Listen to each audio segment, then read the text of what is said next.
El mundo en las mallas de la cartografía de los primeros geógrafos a Ptolomeo. En lo que respecta a la introducción al problema, voy a hablar de latitud y longitud, que son el par de coordenadas que empleamos para definir la posición de un lugar en un mapa. Aquí en la imagen se puede ver lo que sería la longitud y latitud. La latitud de un punto se define como el arco de meridiano comprendido entre el ecuador y los paralelos, y viene dada por el ángulo correspondiente al arco de meridiano que pasa por ese punto comprendido entre el ecuador y ese lugar, indicándose en grados, minutos y segundos, seguido el hemisferio en el que se encuentra el lugar. Y en otras palabras más comunes o más entendibles, se refiere a la posición norte o sur de cualquier emplazamiento o sistema móvil en relación al ecuador. Longitud, por su parte, es el ángulo que comprende al arco entre un meridiano tomado como referencia y el meridiano local, el que pasa por el lugar en el que se halla el observador. Y en esta imagen también podemos ver lo que se entiende por longitud. El resultado de longitud se traduce en la posición este u oeste que el emplazamiento o sistema móvil mencionado anteriormente ocupe en cualquier representación espacial en referencia a un primer meridiano establecido de antemano de modo convencional. Ya para pasarnos al tema de mapa, en tanto representación gráfica del territorio es anterior a la escritura y ha sido concebido tradicionalmente como una representación de toda la Tierra o partes de la misma dibujada a una determinada escala y por lo común sobre una superficie plana. En la medida en que el espacio tiene tres dimensiones y la superficie sobre la que se representa es bidimensional, precisamos de ciertas técnicas sistemáticas de cierta complejidad matemática conocidas como proyecciones. Es posible que estas técnicas sean infinitas en número, y todas ellas sin excepción suponen una solución de compromiso entre lo real, la figura, el tamaño y también lo práctico, puesto que no podemos establecer una correspondencia uno a uno entre una esfera y una porción de un plano que preserve dos de las siguientes tres variaciones: ángulos, áreas y distancias.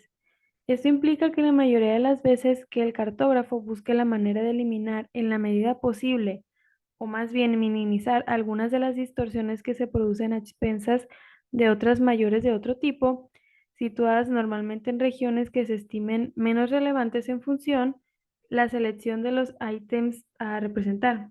Esta aproximación al objeto de la cartografía es históricamente tardía.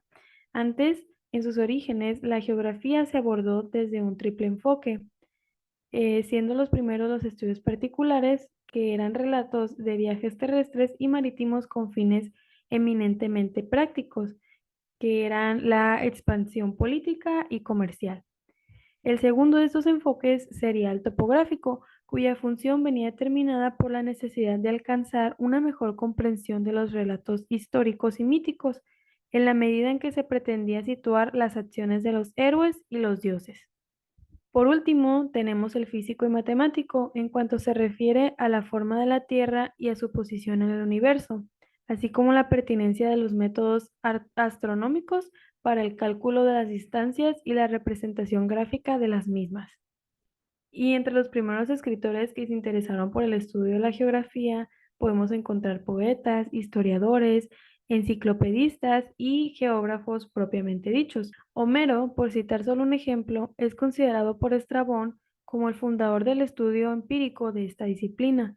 En los escritos homéricos subyace la idea de un océano circundante que está unido a todos los confines del orbe terrestre, como así parece apoyar el conocimiento sensorial y empírico. Geografía griega en los periodos arcaico y clásico. La tradición cartográfica se origina en el Mediterráneo con los primeros mapas en Grecia, específicamente en Mileto y otras ciudades de Asia Menor. Influenciados por Egipto y Mesopotamia, los griegos adoptaron la necesidad de mediciones precisas debido a las crecidas del Nilo. Desafortunadamente, gran parte de la producción se perdió, ya sea por la fragilidad del papiro o catástrofes como los incendios en la Biblioteca de Alejandría. En Mesopotamia, la tabla cuneiforme y el mapa babilónico, fechado alrededor del 600 a.C., son testimonios tempranos. En la Grecia clásica, el conocimiento geográfico se basaba en la palabra más que en mapas. Estos, ligados a la filosofía y la ciencia, eran parte de un proyecto intelectual más amplio. La descripción de Cosmos, cada cartógrafo era libre de proponer sus puntos de vista, y Heródoto, a pesar de su crítica a los mapas existentes, influyó en la cartografía griega sin insertar mapas en sus obras. Asia Menor. Geografía periodo grecorromano. Con la expansión de Alejandro, la geografía experimentó un considerable impulso. Las fronteras del mundo conocido se ampliaron bastante y Alejandría tomó el testigo de manos de la cada vez menos floreciente Atenas. Entre los años 50 y 150, las praxis romanas y la especulación griega se hermanaron para producir notables avances en la cartografía matemática.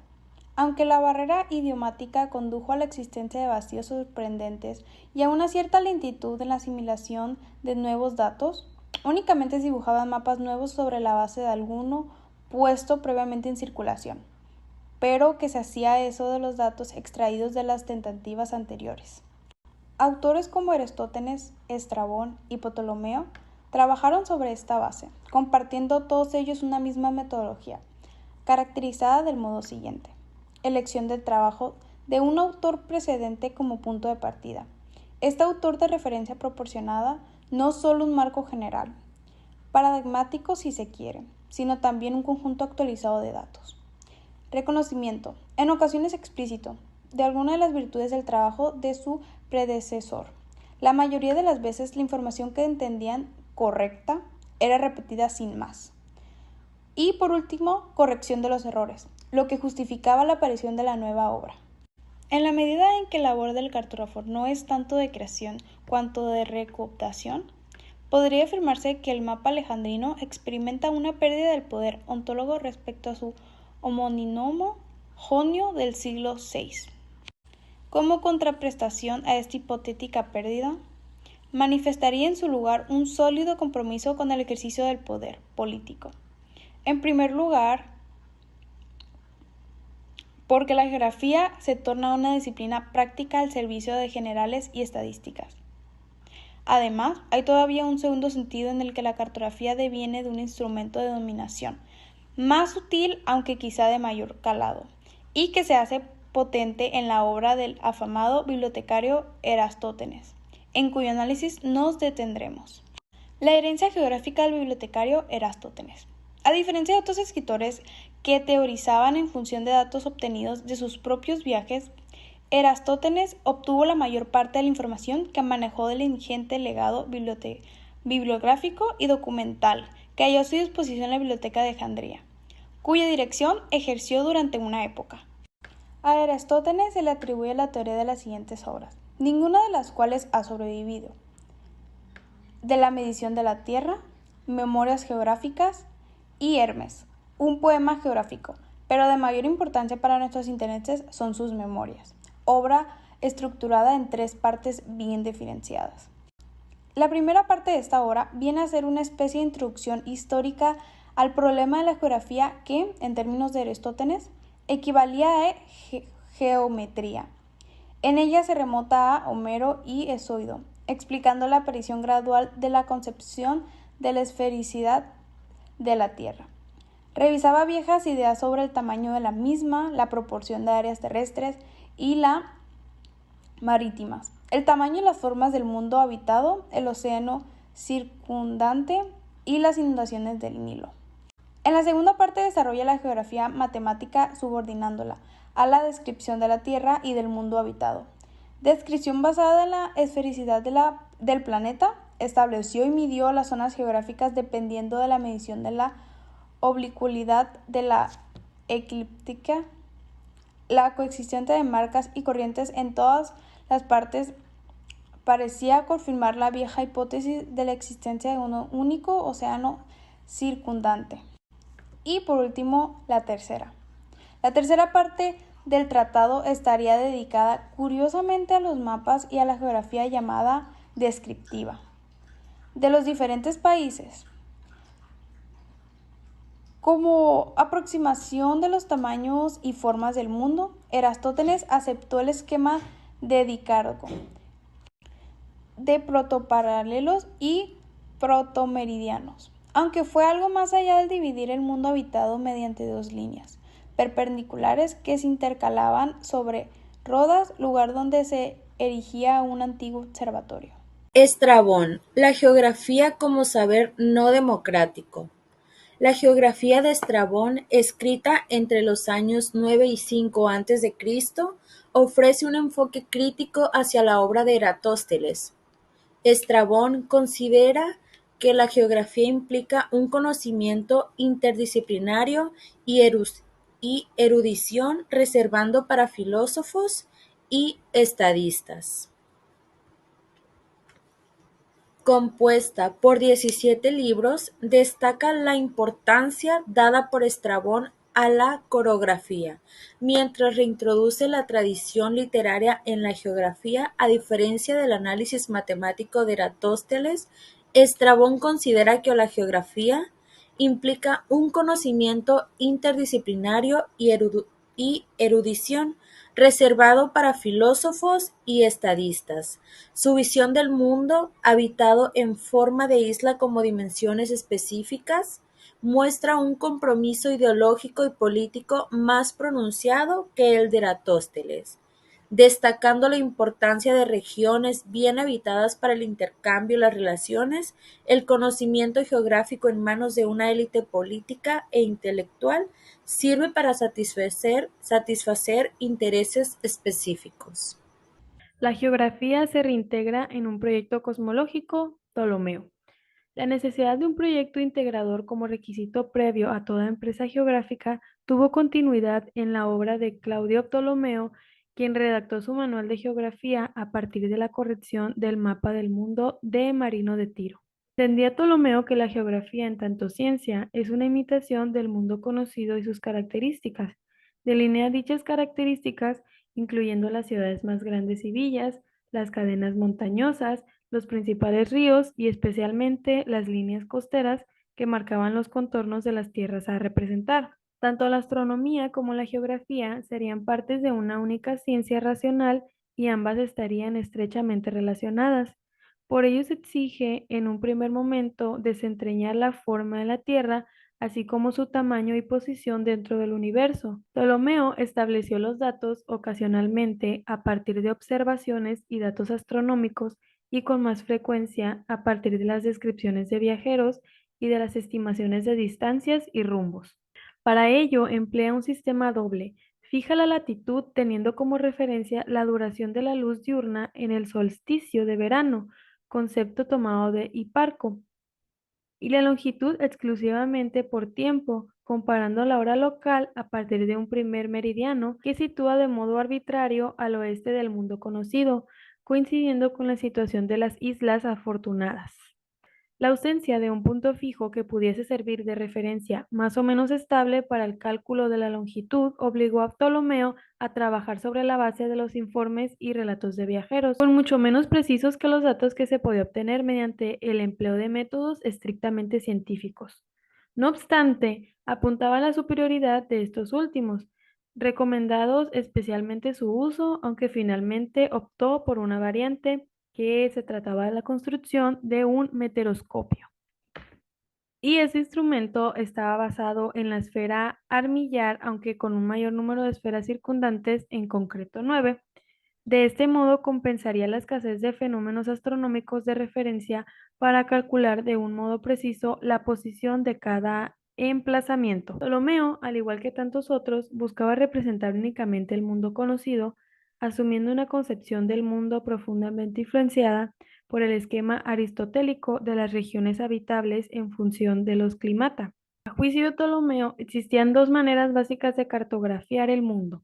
La primera era su inscripción en una superficie esférica y la segunda era la representación en una superficie plana bidimensional. La gran ventaja de este modelo es la estrecha semejanza morfológica con el original, aunque no permitiría un tamaño capaz de contener la mayoría de los ítems que habría que plasmar en él, ni tampoco la posibilidad de que la vista abarcase la totalidad de una sola vez. Habría que mover bien el ojo o bien el mapa para obtener una percepción progresiva del todo. Trazar un mapa en el sentido de la segunda manera eliminaría prácticamente estas dificultades, aunque se requiere algún método de proyección con el fin de conseguir un parecido razonable con la superficie esférica del orbe terrestre. Los métodos proyectivos ideados por Ptolomeo se traducen empíricamente en mapas que solo resultan útiles en cuanto contemplados en la cómoda mesa de una biblioteca, respetando más o menos la escala de los tamaños y distancias de los lugares. No eran mapas adecuados para trazar un itinerario porque éste tomaba una dirección curva que precisaba ser corregido continuamente. Consciente de esto, Ptolomeo introdujo la idea de la cartografía regional, en la que establece otro tipo de proyecciones y cuyos mapas resultantes son más adecuados para ser empleados por un viajero, puesto que se representaban regiones mucho más pequeñas del espacio y en consecuencia con mayor profusión de detalles, aunque todavía careciesen del trazado de carreteras y caminos. Las referencias básicas están bien definidas según Ptolomeo. La línea circular más extensa es el ecuador, cuya determinación se hace por métodos astronómicos por la analogía con la eclíptica. Los círculos paralelos a este se definen en función de la duración del día más largo, delimitando las regiones en las que aproximadamente las diferencias se mueven en una misma horquilla y conforme se vayan alejando del ecuador, se produce un aumento de la presión demográfica de los mismos en el mapa. Buscando una aproximación más cercana a la realidad, Ptolomeo ideó una segunda proyección. Esta resulta ser del tipo pseudocónica en clámide y se caracteriza por disponer los meridianos como una serie de arcos igualmente equilibrados en torno a un meridiano central recto, a modo de paréntesis de derecha a izquierda, progresivamente más curvos a medida que se van alejando del mismo. Finalmente propuso aún otra tercera proyección. Este tercer modelo del mundo conocido de tipo azimutal se inscribía dentro de una circunferencia que representaba el globo terráqueo, pero al igual que la proyección 2, tampoco logró dar una representación satisfactoria de los diferentes lugares. En cuanto a la valoración de la labor de Ptolomeo como geógrafo, puede pensarse que su geografía constituye un esfuerzo original que ha ejercido una influencia enorme en el desarrollo subsiguiente de la geografía en tanto ciencia. Los motivos que avalan esta tesis serían tres. El primero sería la explicación clara y diáfana del papel de la astronomía y de otras formas de recogida de datos. El segundo, la exposición de un plan bien elaborado para la elaboración de mapas. Y el tercero, la existencia de una topografía superior en cuanto a detalles de los continentes europeo, asiático y africano en comparación con las existentes hasta entonces. Ahora, a modo de recapitulación, aunque de naturaleza eminentemente tecnológica, la cartografía tiene atributos de ciencia y de arte. Todo mapa plantea, como hemos visto, una interfaz pragmática, cognitiva y metafísica entre sus usuarios y el mundo que los rodea. A lo largo de nuestro discurso hemos demostrado que existe una diferencia crucial entre los mapas de Ptolomeo y los elaborados por sus predecesores, que cabe encontrar en la complejidad del conjunto de las transformaciones a la que había sido sometido el mundo.